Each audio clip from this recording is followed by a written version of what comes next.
Chodesh. On est premier jour de Rosh Hashanah et on est Daf Lamed Aleph. Daf Lamed Aleph. C'est marqué Matitin. Donc, Mevi Metzin Mina Sadeh, Mina Mekunas, ou Mina Karpef, Karpa, je ne sais pas comment on dit, Afilu Mina Mefuda. On a le droit, pour chauffer du bois, de prendre du bois dans les champs, min hamekunas, de ce qui a déjà été rassemblé, oui, ou min akarpef, ou bien de prendre dans un enclos, afilu min hamfoda, même si le bois est éparpillé, parce que c'est l'enclos qui les réunit, et ou karpef, et qu'est-ce que c'est karpef? Kol chez Samour Lahir d'Ivrei Rabbi Yehuda, Kol c'est tout ce qui est Samour Lahir, en enclos, on appelle enclos un espace entouré d'une barrière, mais qui est proche de la ville, d'accord? Ça c'est l'esprit de Rabbi Yehuda. Le Rabbi aussi Omer, Kol chez Nichnasim Lo Bebotahat, merci beaucoup. Kol chez Nichnasim Lo Bebotahat, tout ce dans lequel on rentre avec une télé, Ve'afilu Betochatrum Shabbat. Alors ici, naturellement, il s'agit de récupérer du bois pour pouvoir chauffer quand on en a besoin pendant Yom Tov. Alors on dit dans la Mishnah que si jamais tu prends le bois tu prends ce bois-là dans une forêt, oui, alors à ce moment-là, il faudra naturellement que ce soit rassemblé en tas de manière à ce qu'il soit un bois qui soit mouchan pour pouvoir rouler, tandis que si c'était dans un enclos, même s'il était éparpillé dans l'enclos, tu pourrais le prendre, oui. Et on demande c'est quoi un enclos? C'est quelque chose qui était proche de la ville. Oui, les Chachamim m'expliquent que proche de la ville, ça signifie dans 70 amot et 3 quarts, et en vérité, c'est la limite à partir de laquelle démarre le troum. Vous savez qu'entre on commence un troum entre deux maisons, les deux dernières maisons du village, qui soient éloignées de 70 amot, 3 quarts, l'une de l'autre, fait le début du troum. D'accord? Et donc c'est juste avant, à la lisière, au début du troum, que c'est comme ça qu'il y a un enclos. D'accord? La Gemara vient et dit, oui, Amar Rav Yehuda, Amar Shmuel, Rav Yehuda demande au nom de Shmuel, El Mevi Netzim, et là Minam Kunasim. Ils ont ramené quelque chose, on ne ramène du bois que de ce qui a été rassemblé chez Bekarpaf. Oui, ce qui a été rassemblé dans un enclos. Exactement, pas comme dit, et tout à fait comme ne dit pas la Mishnah elle-même. Pourquoi? Veratnan, ça a été enseigné dans notre Mishnah. Mina Karpef, Afilu Mfozarim. Quand c'est dans un enclos, alors à ce moment-là, tu pourrais prendre, même si c'était Mfouzar, même si c'était éparpillé. Or, il vient Shmuel en disant, il faut que ce soit dans un enclos. Hein? Et deuxièmement, il faut que ce soit rassemblé, prêt. Donc on les aurait rassemblés pour prendre le feu. Et si on les a rassemblés, qui se sont éparpillés? On verra après. Il y a ce cas-là à être traité aussi. Yechida'a. La Gemara dit une chose qui n'est pas si fréquente que ça. Elle dit notre Mishnah, qui pourtant n'a pas d'auteur, est une Yechida'a. Et un Da'at Yachid, c'est pas l'esprit de l'ensemble des Rabbanim. Bien qu'il n'y ait pas de nom dans notre Mishnah. Et Détania, car on a enseigné Amar Rabbi Shimon ben Elazar. Il a dit Rabbi Shimon ben Elazar, Lo nichleku beshamay ou bet Hillel, ils ne sont pas mahloket, Lo nichleku, ils ne sont pas mahloket. Bet Hillel et bet Shammai, Alam Fuzarim, chez Basadot, dans le cas où les bois sont éparpillés dans les forêts, chez Eid Mevin, pour tout le monde, et bet Shammai et bet Hillel, on n'a pas le droit de prendre ce bois-là. Oui. Ve'al Hamkunasim chez Bekarpaf, ils ne sont pas non plus en mahloket, concernant le bois qui est rassemblé quand il est dans un enclos, chez Meve'im. Donc ils ne sont en marloquette ni dans le cas du bois qui est éparpillé dans la forêt, ni dans le cas du bois qui est réuni dans l'enclos. Alman Nechleku, sur quoi sont-ils en marloquette? Ala Mefuzarim, chez Bekarpef, oui, sur du bois qui est éparpillé, mais qui a un enclos, Ve'ala Mekunasim, chez Besadot, ou bien le bois qui est rassemblé alors que c'est dans la forêt. Donc il n'y a pas de mahloket. Si c'est pas rassemblé dans la forêt, qu'on n'en prend pas. Il n'y a pas de mahloket que si c'est rassemblé et dans un enclos qu'on le prenne. Ou il y a une mahloket quand il manque un de deux éléments. Mahloket quand c'est rassemblé dans la forêt ou éparpillé dans l'enclos. Oui. Et chez Beit Shammai Omrim, dans ces cas-là, avec Shammai Omrim, lo yavi, il manque une des deux conditions qui prouvent que finalement on l'avait réservé pour ça. Ou Beit Hillel Omrim yavi. Et Beit Hillel il dit, on peut le prendre, oui, même si c'est dans l'enclos éparpillé, ou bien si c'est dans la forêt et rassemblé en tas. Donc tu vois d'ici qu'il s'agit dans notre Mishnah que d'un avis Yachid, oui, puisque Beth Hillel dit que tu pourras ramener d'un bois qui est éparpillé du moment qu'il est dans l'enclos. C'est ça que dit la Mishnah. Beth Hillel il vient ici dans la Mishnah, éparpillé dans l'enclos, tu peux le prendre. Et puisque Beth Hillel dit éparpillé dans l'enclos, tu peux le prendre, oui, ça correspond exactement à ce que dit la Mishnah. Or, on dit la Mishnah est un avis de Yachid, et pas un avis de Rabbim, d'où je dis ce que je viens de dire maintenant. Réponse, d'où je dis ce que je viens de dire maintenant. Réponse, c'est que c'est marqué en début de cette Mishnah, Amar Rabbi Shimon ben Elazar. Puisque c'est Rabbi Shimon ben Elazar qui a dit ça, les Rabbanan de Rabbi Shimon ben Elazar n'ont pas dit ça. Et puisque les Chachamim de Rabbi Shimon ben Elazar n'ont pas dit ça, eux, ils ne sont pas d'avis de considérer que si ça avait été éparpillé et dans l'enclos, ils auraient été d'accord avec la mahloket telle qu'elle est vue par Rabbi Shimon ben Elazar dans la Mishnah, qui fait que si c'est éparpillé dans l'enclos, alors à ce moment-là, tu ne peux pas le prendre. Puisqu'il n'y a que Rabbi Shimon ben Elazar qui dit ça. Est-ce que vous voyez Rabbi Shimon ben Elazar? Tout au début, regardez, Détania, Rabbi Shimon ben Elazar, Amar Rabbi Shimon ben Elazar. Donc c'est que dans Et donc je comprends que c'est un date Yahid, et que ce date Yahid, en mettant dans la bouche de Beth Hillel que tu peux prendre dans l'enclos même un bois éparpillé pour le brûler pendant Yom Tov, oui, c'est un avis de Yachid. Ces Rabbanan ne sont pas d'avis de faire comme ça la Mahloket Beth Hillel Beth Shammai, et donc l'avis qui est rapporté dans notre Mishnah qui dit que quand c'est éparpillé dans l'enclos, donc il manquera de deux éléments disant qu'on a rassemblé avec extrait le bois, ce n'est pas bon, c'est bon, oui, que pour Rabbi Shimon ce ben n'est Elazar. que pour Rabbi Shimon ben Elazar. Et les Chachamim seraient contre. Ils disent Donc, que je Rabbi vois- Shimon ben Elazar, c'est l'auteur de notre Mishnah. Ils disent, en quelque sorte, oui, c'est peut-être pas l'auteur de la Mishnah, c'est pas possible en termes de temps, mais c'est un date Yachid. Oui, puisque c'est marqué en début de ce braïta, c'est Rabbi Shimon ben Elazar qui le dit. Lui, il a des Chachamim qui ne le disent pas. Donc l'opinion qu'on a mis dans la bouche de Beth Hillel, comme quoi quand c'est éparpillé dans l'enclos, tu peux quand même l'amener, cette opinion est le reflet de l'opinion du Yachid, qui est celle aussi de la Mishnah. Notre Mishnah est donc l'opinion d'un Yachid. Et maintenant, je comprends très bien que Amar Rabbi Yehuda Amar Shmuel, Ein mevi'in etin ela mina mekunatin shebekarpef, que tu n'emmèneras des bois que parmi les mekunatin qui sont dans le karpef, oui, que tu amèneras ces bois-là à ce moment-là. Alors à ce moment-là, cet avis est un avis qui n'est qu'un avis de Yachid, et donc il a raison, Rabbi Yehuda, au nom de Shmuel, de dire non, il faudrait et que ce soit rassemblé, et que ce soit dans l'enclos. Point. Vas-y, ouvre, et on commence un nouveau truc. Amarava. Là.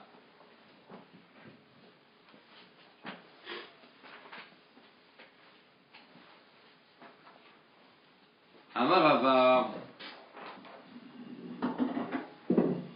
C'est celui-là.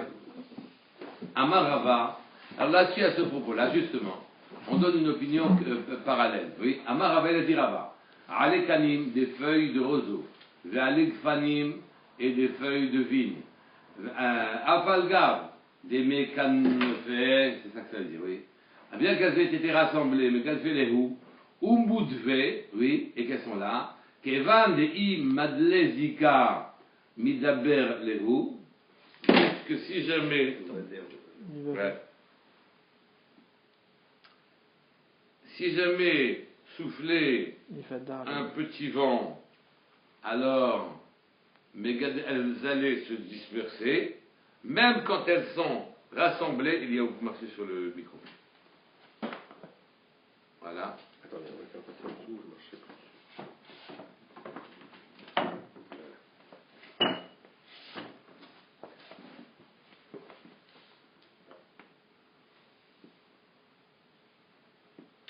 Bon, bien. Opération chirurgicale. Voilà. Amarava, il a dit Rava, j'ai juste perdu la Yamava. Oui. Allez Kalim. Allez Kfanim. Afalgav, des Bekan Felehou. Les feuilles de roseau, les feuilles de vigne, même si elles sont rassemblées, au Moudve, Kevan, des Imad, les Ikassi, se levait un vent. Alors, Mevader, Lehou, elles se disperseraient. Même quand elles sont rassemblées, elles seront considérées qu'Emepozarim, comme éparpillées. Pourquoi? D'Amou, elles ressembleront. Ve'asurin, elles seront donc interdites, vous voyez, au niveau de la lacha, au bout du compte, même si elles sont dans un carpef. D'accord? Puisqu'il faut des conditions. Ve'i itnach mana me'etmol, mais si on a déposé dessus une charge, un objet dessus pour pouvoir les retenir, si jamais un vent léger venait les éparpiller à la roue, Shapir Damé, on considère qu'ils sont du combustible qui a été préparé pour longtemps. Continuons. Et Zéoukara. On a vu ici qu'il y a un petit problème dans la Mishnah, puisqu'il y a une mahloquette entre Rabbi Houda et Rabbi Yossé sur la définition de Karpef. Karpef, c'est un enclos. Oui. Rabbi Houda dit que l'enclos, il était dans les 70 et 3 quarts à motte de la fin de la ville. Tandis que Rabbi aussi dit, du moment qu'il y a une clé, alors dans tout le troum, c'est-à-dire dans les 1000 amotes les 2000 amotes qui suivent, tu pourrais avoir du bois. D'accord? Ça, c'est l'enclos. Mais maintenant, il va y aller où? La question qui se pose, c'est que malheureusement, Rabbi aussi, qui semble être méquille dans la situation de la distance du Karpef par rapport à la ville, lui ajoute une condition qui est la clé. Oui? Comment comprendre à cette condition-là, comment elle se situe? Il va y aller où? On pose la question. Et Rikama, c'est comme quoi qu'il a dit. Oui? Kol chez Samour Lahir, que Rabbi Yehuda est venu, il dit l'enclos, c'est quand il est proche de la ville, Vehu dit les potachat, et il faudrait que même si c'est proche de la ville, il y ait quand même une clé, que ce soit un enclos fermé, Ve'ata Rabbi Yossi, et qu'il serait venu Rabbi Yossi, nous dire, Kevan des clés potachat, puisqu'il y a une clé, Afilu Betor Hatrum Shabbat, même si tu ne te limiteras pas à laisser l'enclos à la lisière de la ville, tu pourras la mettre à la lisière de la fin du troum là-bas. Shabbat, même Afilu Betor Hatrum Shabbat. Oui, Nami, ce serait valable pour être appelé enclos pour du bois dont tu aurais besoin, c'est-à-dire je vais parcourir 1 kilomètre pour aller prendre des brins, pour pouvoir brûler mon feu. D'accord? Mais ça s'appelle quand même du bois qui est préparé. Odilma, ou peut-être avec cette histoire de clé dont a parlé Rabbi aussi, Odilma, Achikama, voici ce qu'il a voulu dire Rabbi aussi, ce qu'il a voulu dire dans la Mishnah. Kol, chez Besamour Lahir, ce qui a d'enclos proche de la ville, Bendit les potachat, voilà ce que voulait dire Rabbi aussi. Ce qui a l'enclos qui est proche de la ville, qu'il y ait ou qu'il n'y ait pas de clé, on s'en fout. Oui. Ve'atar Rabbi aussi quoi? Rabbi Yehuda, oui. Ve'atar Rabbi aussi. Et il est venu Rabbi aussi lui dire, oui, Afilu betor troum Shabbat, oui, Vedavka deite potachat. Oui, même si tu laisseras ton enclos, oui, dans toute la superficie du trou Shabbat, c'est-à-dire à Païmama, 1 kilomètre, oui. À condition qu'il y ait une clé. Vedavka, mais seulement deite potachat. Donc il est venu en quelque sorte rajouter une condition, oui, qui bien qu'il assouplisse la distance à laquelle on trouve l'enclos, puisqu'il la permet de la situer jusqu'à la fin du trou, cependant il a rédit les conditions, encore une fois, en disant qu'il fallait que l'enclos soit un enclos fermé. Aval, l'itle potachat, mais s'il n'avait pas de clé, afilu sabouch la'ir, même si l'enclos se situait à la lisière de la ville elle-même, namilo, ça ne marcherait pas. Et donc j'ai commencé par Ibaïléo. On se pose la question. Alors il faut savoir maintenant c'est quoi la lacha qui a été fixée. Tashma, viens et apprends, mais viens et écoute, oui, des midektan et Rabbi aussi Omer. Car puisqu'on te dit dans la manière dont Rabbi aussi s'explique, oui, il te dit, Kol chez Nichnasim, Lo Potachat, tous ceux qui nécessitent une clé, donc on est en train de te limiter a priori, que ce qui nécessite une clé, tout ce qui nécessite une clé, Afilu Betochatum Shabbat, même jusqu'à la fin du troum, tu pourras y aller. Donc c'est pas ça qui nécessite une clé qu'on te permet d'aller à la fin du troum. Mais quand c'est au début du troum, alors à ce moment-là, tu n'aurais pas besoin de clé. Shma Amina, apprends de là. Rabbi aussi, Tarte les Kula Karma, que Rabbi aussi t'amène en vérité des coulottes et pas des khumrot. Et donc, Shma'amina apprend de là. Oui. Et donc, si jamais le troum est à la lisière de la ville, il n'a pas besoin d'être fermé, le karpaf n'a pas besoin d'être fermé. Et si le karpaf est à la lisière du troum, à la fin de la ville, à la fin du troum de la ville, d'accord? Alors là, il aura besoin d'être fermé, et donc il va l'écarter les coups-là. Amar Rav Sialat, Amar Rabbi Yirmiya, Alacha, Gabi aussi, Lehakel, Mati. Autre Mishnah. En mevak'in etzim, lo min hakurot. On n'a pas le droit de fendre le bois à partir des poutres qui servent à faire donc les bâtiments. Velo min hakura shenishbera, beyom tov. Ni même d'une poutre qui a été cassée pendant Yom Tov. Ve'en mevak'in lo bekardom. Et on n'a pas le droit de les couper, ces poutres-là, avec kardom, avec une hache. Bemagera. Oui, ni même avec une scie, vélo bemagal, ni même avec une faucille, oui, vous savez, la petite serpe comme ça, ouais. Et là, bekofitz. Kofitz, c'est le palage du boucher, ça. Kofitz, c'est la... Alors, moi, parce que vous n'avez pas vu, moi je les ai vus, les haches de boucher. Les haches de boucher, c'est vrai que ça n'a pas une hache. C'est un couteau dont la lame est légèrement évasée, un côté, qui lui sert à la fois de tailler comme ça, c'est un couteau solide, et puis d'aplatir. Voilà, j'ai vu, Ouais, c'est vu. C'est pas une hache, c'est un hachoir, c'est ça que ça s'appelle. Et je sais pas comment dire, parce que pour moi, un hachoir maintenant, c'est un quel mot. Ouais. Mais c'est un couteau dont la lame est légèrement évasée. Elle est plate. Mais elle n'est pas comme une hache. Ouais, elle est plate, exactement. Elle est plate, mais elle n'est pas comme une hache. D'accord. Et donc, ici, on est en train de. Oui. Comme une hache, puisqu'il y a un manche. Mais il y a un manche, et la lame étant évasée, elle a l'air d'être une hachette. Oui, et ils s'en servaient souvent pour aplatir les entrecôtes. D'accord. Ça sert aussi pour découper la viande. Oui, parce que c'est un plus solide qu'un couteau, c'est comme une hache. Et c'est quoi le type de bois qu'on peut couper? Parce que là on dit qu'on n'a pas le droit de couper du bois.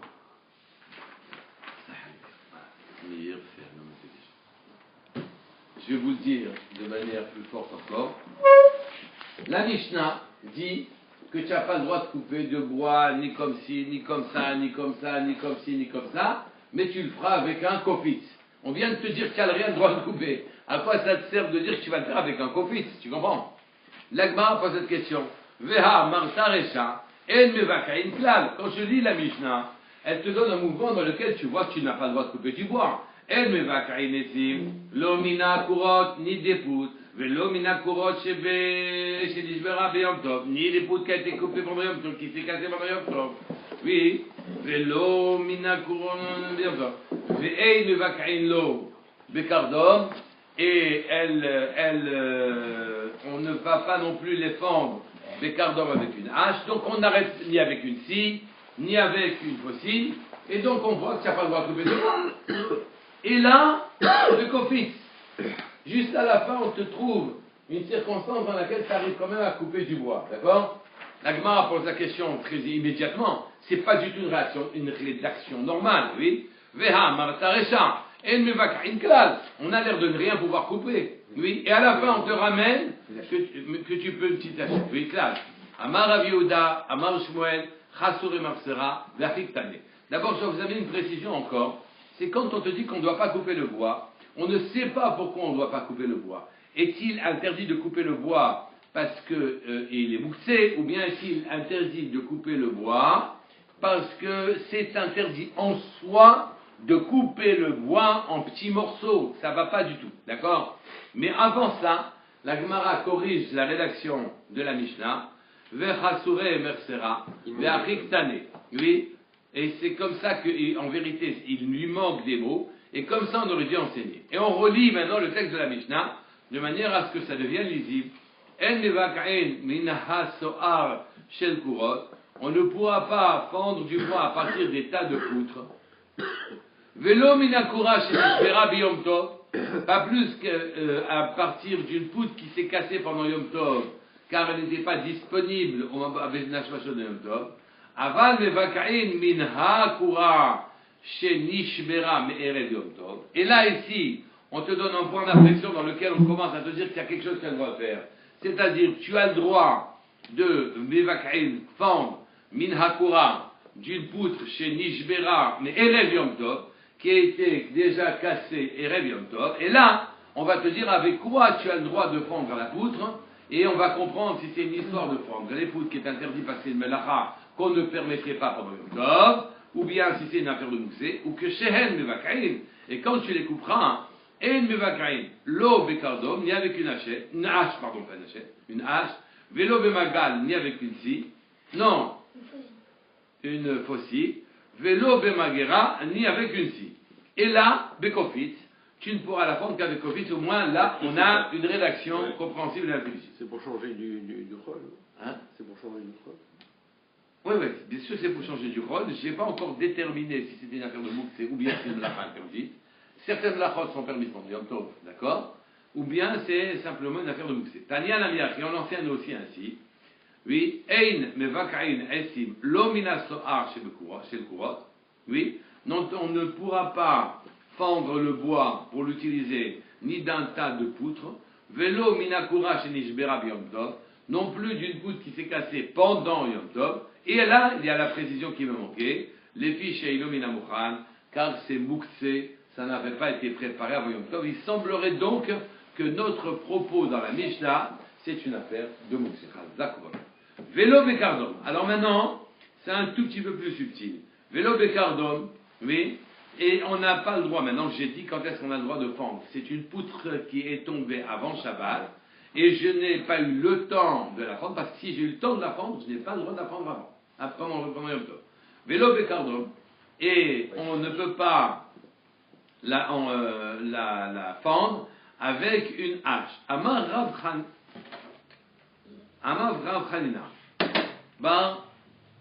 Shalme, oui, Mishme des Rav au nom de Rav, Lochanou est là, Benekevot. Tout ce qu'on t'a dit que c'était interdit de fendre la poutre que tu as le droit de prendre, ce n'est qu'avec la lame large qu'on appelle Nekeva, oui, Shelo, de la hache. Aval, Bezachut Shelo, du cardo. Mais avec la pointe de la hache qui se trouve de l'autre côté, oui, Moutard, on te permettra de fendre, le chinouille est suffisant. La Gemara dit, Pshita, oui, la question est, mais c'est évident, on t'a demandé effectivement de fendre, elle le voit, avec une hache, et la hache, c'est la lame la plus large, oui, Nekeva. C'est ça qui est interdit. Mais avec le petit côté de la hachette, de la hache, pardon, tu pourras fendre. La Gemara dit d'ailleurs, c'est pas shoot. Bekovitz, nan. On t'a dit que tu pouvais fendre avec un kovitz, et kovitz est comme le petit côté de la hache normale, c'est une hachette. Il y a dans une hachette une grande lame triangulaire et une petite lame triangulaire. Et on te dit que tu pouvais fendre avec kovitz qui est une petite lame triangulaire. Donc, évidemment qu'avec la petite lame triangulaire de la hache, rien ne t'empêchera de fendre le bois qui était permis pendant Yom Tov. La Gemara dit, alors pourquoi ça a été précisé? Oui, pourquoi on a trouvé, Rabba Hanina, il s'est senti obligé de préciser qu'avec la petite lame de la hache, tu pourras fendre le bois. Maoudetema, parce que qu'est-ce que tu aurais dit? Hanevil et Kovitz. Oui, tout ce qu'on t'a permis de fendre le bois, c'est avec Kovitz, le couteau du boucher qui ressemble à une petite hache, avec une hachette, oui. Les Houda, oui. Aval avec la petite hachette, avec la petite lame seulement. Aval kardom, vekofitz. Mais quand tu as une hache qui a d'un côté une grande lame et de l'autre côté une petite lame, ima migo de haïgisasu, puisque le grand côté de la hache est interdit. Haïgisa namiasu, le petit côté de la hache aussi sera permis. Seul kofitz est un instrument permis. Tu aurais dit ça. Kamashvalan que non. Il est venu t'apprendre que le petit côté de la hache est permis pour fendre le bois. Veika debatne la asefa. Il y en a qui enseignent ce que je viens de dire maintenant sur la sefa à partir de Kofitz. D'accord? Et là, le mot sont et la Bekofitz. Ces mots-là, tu commences à analyser à partir de ce point de départ. Amar Rav Hanina Bar Shalme. Il est venu Rav Hanina au nom, le fils de Shalme. Oui? Mishme de Rav parlait au nom de Rav. Et il est dit, Lo shalou et la bezraout, shelo. Tout ce qu'on t'a dit que tu pouvais fendre le bois, ce n'est qu'avec petit côté du kofitz. Aval benekevot, mais avec le grand côté du couteau qui ressemble à une hache de ce boucher-là chez l'eau, ce serait interdit. Donc il y a une précision que tu peux prendre, même pas avec les deux côtés. Quand tu as un kofitz à deux côtés, tu pourras prendre le bois qu'avec le petit côté du kofitz. La Gemara dit Pshita, il ne nous a rien appris. Parce que, écoute, c'est marqué vélo bekardom. Tu vois donc que les grands côtés, les lames larges, sont inutilisables, puisqu'on t'a dit qu'une hache est inutilisable. Nan, c'est enseigné. La Gemara dit non, il fallait quand même qu'il parle. Maoud et Tema, car qu'est-ce que tu aurais dit sans ce qu'il parle? Hanimi, les kardom. Ce qu'on t'a interdit, c'est la grande lame d'une hache. Aval kofitz bekardom. Mais quand le côté du boucher, il a une grande lame et une petite lame, Ima, t'aurais dit, Migo de Itlegisa Share, Haïgisa Nami Share, t'aurais pu dire, ben alors, puisque il est permis à ce moment-là, le droit il est permis. Dans Kofitz, mais pas dans Kardom, comme un que lui. C'est interdit.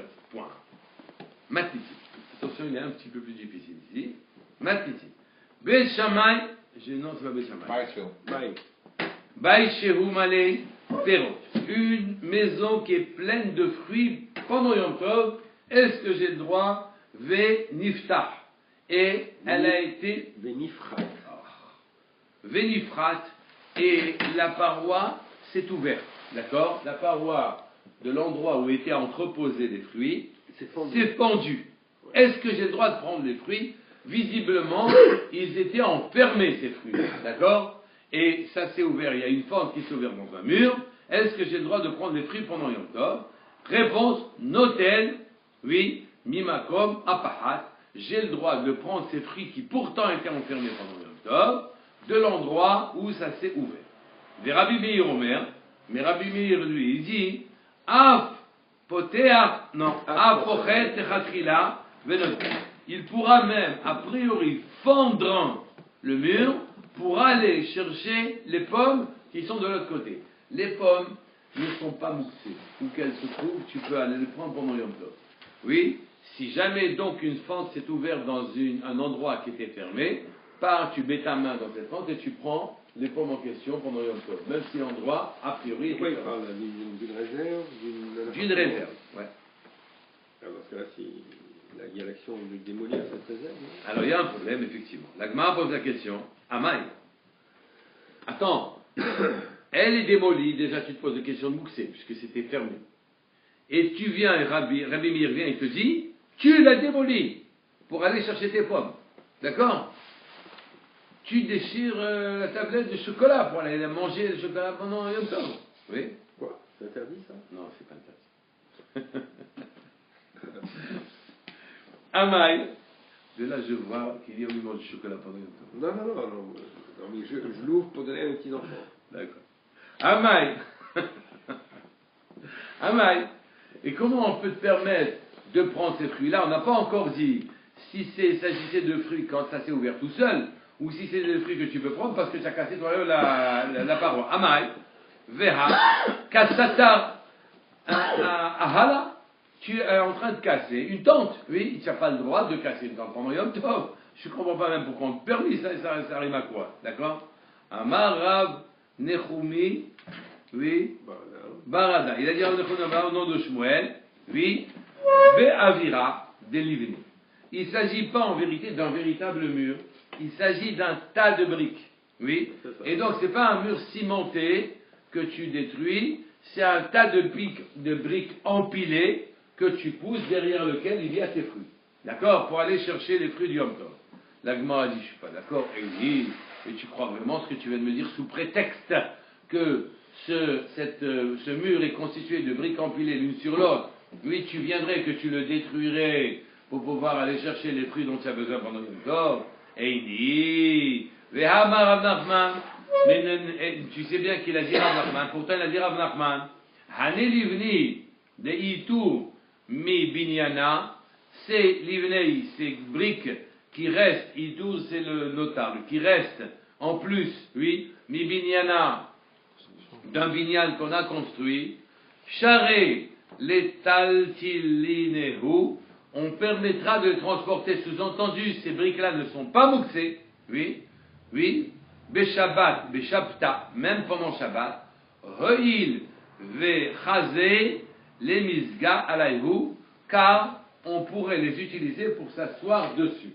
Et donc, c'est vrai que les briques qui restent à Minyan, elles ne sont pas mouxées, car tu pourrais les prendre en tant que banc. Oui.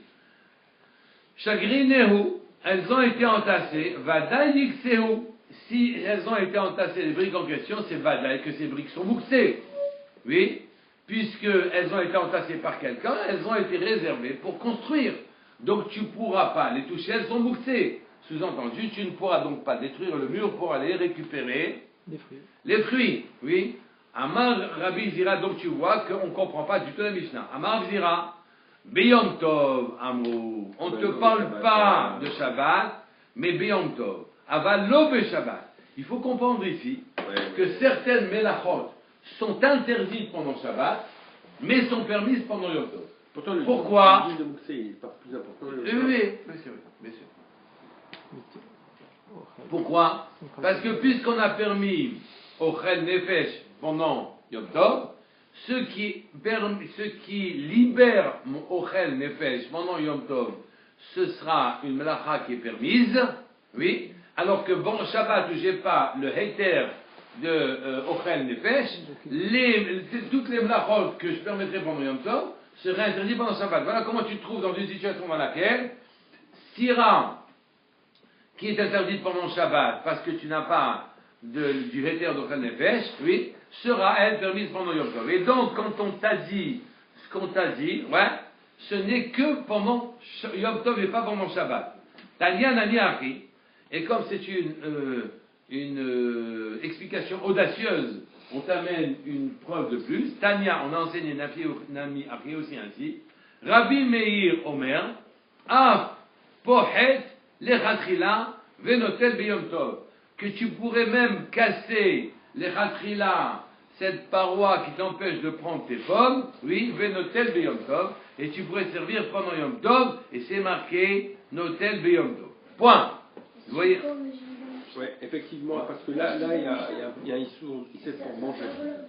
Et c'est en ce sens. Mais non, pour te montrer qu'il fallait bien comprendre que c'était marqué yom tov, tu peux casser, oui, mais pas Shabbat. Et donc tu comprends qu'il y a des mlachot qui te sont interdites pendant Shabbat, qui te seront permises pendant Yom Tov, parce que tu as un éther de plus dans Yom Tov. Et c'est justement pour manger, et là c'est pour manger les pommes. Ouais, pour manger les pommes. On comprend bien. On comprend bien. On sait aussi qu'avec la Shabbat aussi, si on doit prendre du manger, oui. on a droit, par exemple, si on prend l'exemple du chocolat, hein? Si on prend l'exemple du chocolat, on a droit, même Shabbat. On verra ce chocolat, c'est autre chose. Ouais. Amrou, Beyom Tov Amrou, Venoten Beyom Tov Amrou.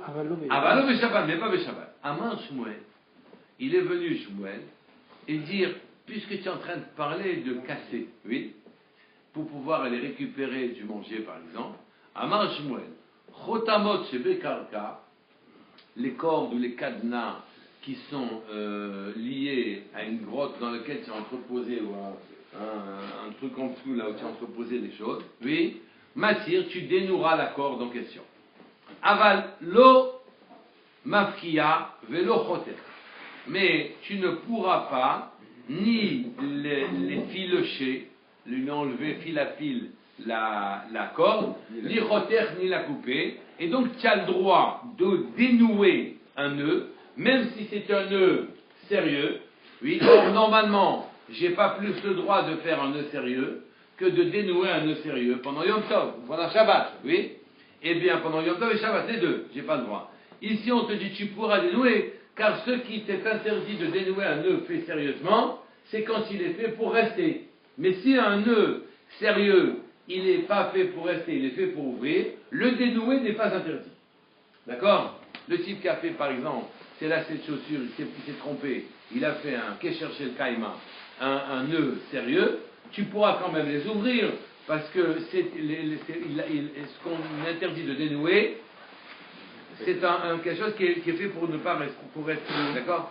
Et donc ici, ce qu'il y a dans l'accord qui condamne la porte d'un quelque chose qui est lié au sol, dans lequel tu irais chercher quelque chose, ouais. tu pourras le dénouer pendant Shabbat comme pendant Yom Tov, car il n'y a pas de différence ici, mais tu ne pourras pas, ni Shabbat ni Yom Tov, l'effilocher ou le couper. Oui, velochoter. Chez Bekelim, si maintenant c'était pas lié au sol, mais c'était des kelim, oui, c'était des armoires, c'était des coffres, tu as mis dans le coffre, tu as mis une tablette de chocolat à laquelle tu tenais particulièrement, et tu as attaché avec une ficelle tout autour du coffre, d'accord? Chez Bekelim, Matir, tu as le droit de dénouer ce nœud chez le Kayama, ou Mafkia, tu as le droit d'effilocher la corde, oui, Vechoter, tu as même le droit de la couper. Pourquoi? Parce qu'il n'y a pas bonnet vestira, Bakelim, il n'y a pas, d'accord? Donc, tout ce qui est Keli, tu n'as pas de problème de stira, tu n'as pas de problème de casser. Tu as un enveloppe de papier de chocolat, et tu fais attention de ne pas déchirer les lettres, tu ouvres, tu dénoues, il n'y a aucun problème, tu décolles, etc. Il n'y a pas de stira dans un Keli, oui? Tu peux casser un Keli, il n'y a pas de mlacha, de démolition dans un Keli. D'accord? La Gemara Vechoter. Echad Shabbat, Vechad Yom Tov. D'accord? Et Shabbat et Yom Tov, tu pourras démolir le Keli. Donc tu pourras ici non seulement dénouer, mais effilocher ou couper la corde qui te bloque un Keli dans lequel tu as mis quelque chose dedans, que ce soit Shabbat ou que ce soit Yom Tov, il n'y a pas stira dans le Keli. Or, d'effilocher le fil ou couper le fil, ça équivaut, semble-t-il, à stira, puisque si ça avait été lié au sol, tu n'aurais pas le droit de couper, tu n'aurais pas le droit d'effilocher, mais tout ce qui n'est pas lié au sol, ça Keli, tu as le droit de détruire, il n'y a pas de stira dans un Keli. C'est quoi stira? Stira, c'est quoi? C'est une destruction. Tu n'as pas le droit de détruire. On n'a pas vu qu'il y a une marque locale justement là-dessus sur est-ce qu'il y a bonnet ou pas bonnet ou est-ce dans Kelim. Dans Kelim. Eh bien justement, il n'y a pas bonnet dans Kelim. Mais c'était marque locale ça. Marque locale, mais à la finale, il n'y a pas bonnet dans Kelim. Il n'y a pas bonnet Messira dans Kelim. Alors, Mitivé. Alors attention, maintenant on revient donc, sur tout ce que je viens de vous dire. Mitivé, il y a une objection. Chotamot, Shebekarka, Beshabat, Matir. Aval, lo mafkia, velo choter. Point. On reprend. Il y a le fait de couper ou d'effilocher une corde qui retenait quelque chose une porte dans le carcan. Tu as le droit de le dénouer pendant Shabbat, parce que chercher le Kayama, c'est interdit que dans le cas où c'était fait pour ne pas rester, oui. Mais effilocher et couper, Shabbat tu peux pas. Par contre, et c'est ça la nouveauté, Ben Yom Tov Masir. Dans le Yom Tov, tu es non seulement maftir, tu es mafkia, tu es filoche, vechoter et tu peux couper. Donc, kaniré, que la mlacha de détruire qui est même dans quelque chose qui est lié au sol, n'existe pas en ce qui concerne les cordes. Ce qui veut dire que puisque depuis le début tu avais dit que de couper la corde ou de l'effilocher, ça s'appelait détruire, c'était pas une destruction comme on entend d'une destruction d'un mur ou quelque chose comme ça. Parce que vu que ce sont de ficelles, etc., c'était une destruction que des Rabanan, et cette destruction des Rabanan, Stira des Rabanan dans Shabbat, je la maintiens, mais Stira des Rabanan dans Yom Tov, je la maintiendrai pas. Donc je comprends au moins ce métier là. Oui, Hamané, la Gemara dit, qui se permet de dire que je pourrais filocher la corde et donc détruire pendant Yom Tov. Oui, Hamané, c'est Rabbi Meir, c'est seulement Rabbi Meir qui dit Zahi, des Hamar, Afpochet et Chatrila, qui dans notre propre Mishnah dit le tas de briques que tu vois qui te cache le fromage qui est sous les briques, oui, tu mets un coup de pied dedans et tu le détruis. Oui, lui il est capable de dire ça. Là, que les Chatrila, tu peux même casser Vénotel et tu peux prendre la nourriture qui est cachée derrière ce mur. D'accord? Lui, ou plier Rabananale, et il dit, oui, il dit que les Chachamim sont en mahloket, tu vois bien dans notre Mishnah, avec Rabbi Meir. Et donc, c'est seul Rabbi Meir et pas les Rabbanan qui disent que tu peux effilocher ou couper une corde qui retient une porte liée au karka pendant Yom Tov. Ve'ana, et moi, dit Shmuel qui est interdit cela, Ana de Amrel qui Rabbanan. Moi, je dis comme les Rabbanan de notre Mishnah, qui dit il n'est pas question de casser le petit muret derrière lequel ça cache le fromage. Umi pligué Rabbanan allez bechotamot chez Bekarka. ce serait très beau si effectivement tout était parfaitement aligné et ça correspondait, mais est-ce que c'est vrai que les Chachamim, ils sont en marloquette avec Rabbi Meir aussi dans le cas des Bechatamot chez Bekarka? Peut-être que même dans les Chotamot chez Bekarka, les Chachamim, quand il s'agit de Yom Tov, te permettraient de effilocher et de casser la corde. Vehatania, et pourtant on a enseigné, Modim Chachamim, ils sont d'accord, les Chachamim à Rabbi Meir, Bechotamot chez Bekarka, qu'on peut effilocher et casser quand il s'agit d'une corde, puisque ce n'est qu'un des Rabanan, c'est pas une vraie stira de Raïda. Non, pas effiloché et cassé. Le Chotamot chez Bekarka, chez Shabbat Matir, aval lo mafia velo choter. Alors on a dit, oui, pardon, 2 secondes. Vehatania, Modim Chachamim le Rabbi Meir, Bechotamot chez Bekarka, ils sont d'accord, les Chachamim, Bechotamot, en ce qui concerne les liens qui lient le Karka, chez Beshabbat Matir, qu'on pourra les dénouer pendant Shabbat. Personne qui cherchait le Kayama qui dit qui devait être dénoué. Aval, l'omafia, velochoter, beyom tov. Non, velochoter, point. Beyom tov, matir. Omafia, choter. Et donc, ils sont d'accord avec Rabbi Meir que dans Yom Tov, rien ne t'empêchera d'effilocher, même dans Kesher Shikaima qui se trouve sur le Karka, Matir ou Mafkia, et tu pourras l'effilocher et le couper. Voilà, donc, question qui sera résolue, Bezrat Hashem, demain, dans le DAF, Lamed Bet avec. Alors demain matin, c'est à 5h. Pourquoi ça